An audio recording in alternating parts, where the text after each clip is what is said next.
Halo, selamat pagi semuanya. Berjumpa lagi dengan saya, Freddy Widiarista. Hari ini saya akan membahas terkait dengan mata kuliah Social Science for Primary 1.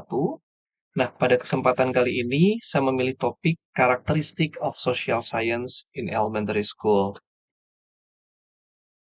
Setelah kalian menonton video ini, berikut adalah learning objektifnya.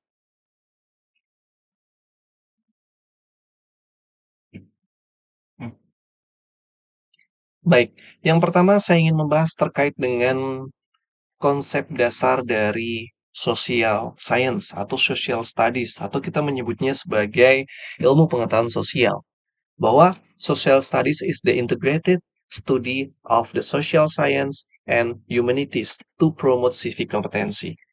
Nah, artinya apa? Bahwa social studies atau ilmu pengetahuan sosial ini merupakan integrasi ya dari berbagai disiplin ilmu sosial dan humanities untuk mempromosikan keterampilan atau kemampuan atau kompetensi kewarganegaraan. Dan dalam hal ini tujuannya dari social studies itu sendiri adalah membentuk warga negara yang baik.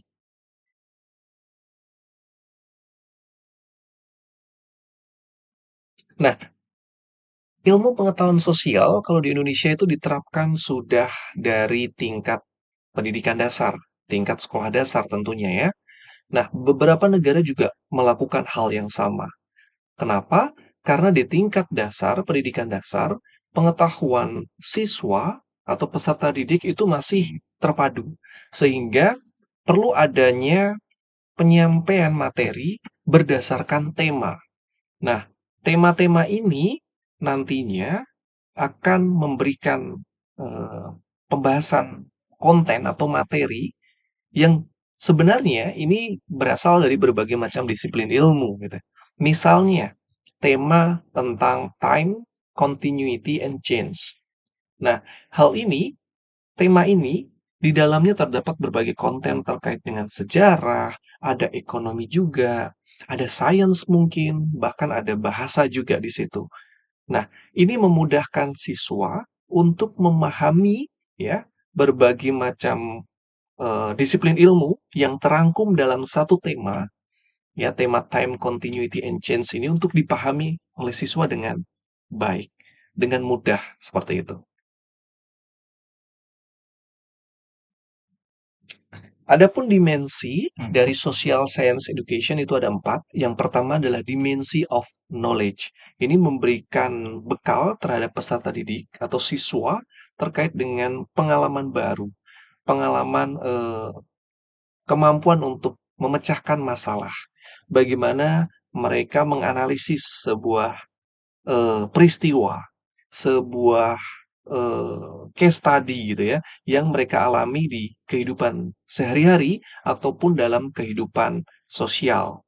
Yang kedua adalah dimensi of skill. Ini memberikan keterampilan ya terhadap siswa, bagaimana dia berpartisipasi terhadap masyarakat, meningkatkan kemampuan komunikasi, membangun interaksi antar sesama individu misalnya, antar sesama kelompok misalnya, atau lebih luas lagi membangun komunikasi interaksi di masyarakat.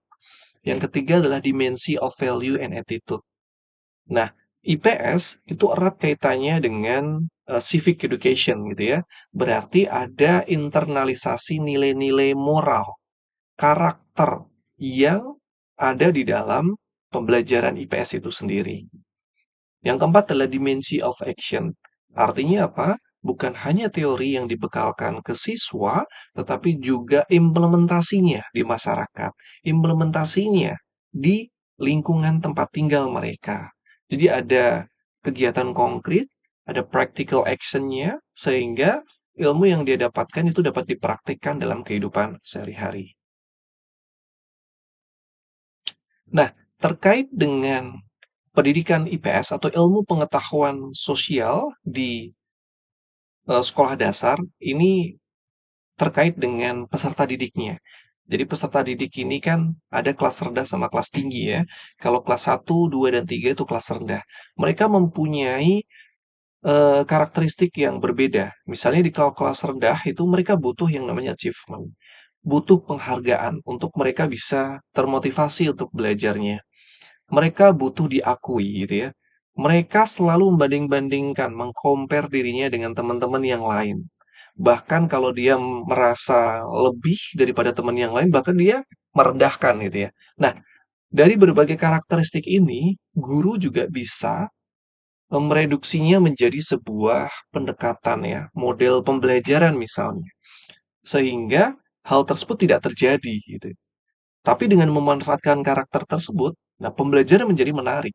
Misalnya memberikan reward and punishment. Nah, itu menarik bagi mereka untuk terus termotivasi dalam belajar ya, terutama dalam pembelajaran IPS misalnya. Nah, adapun untuk kelas tinggi itu ada perbedaan. Dia butuh attention, dia butuh sesuatu hal yang praktis, yang bisa digunakan dalam kehidupan sehari-hari. Nah, karena keingintahuannya tinggi, tingkat interest-nya itu juga tinggi, maka guru juga harus memberikan konten-konten yang membuat mereka tertarik. Misalnya mengintegrasikan dengan teknologi VR misalnya, augmented reality misalnya. Jadi bisa mengeksplor berbagai macam hal konten IPS dengan menyenangkan tentunya. Dan hal itu terkait dengan kehidupan kontekstual mereka, kehidupan sehari-hari mereka.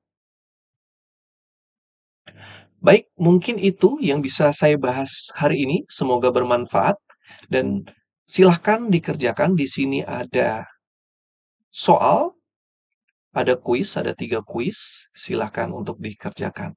Baik, terima kasih semuanya. Sampai jumpa lagi di video-video berikutnya.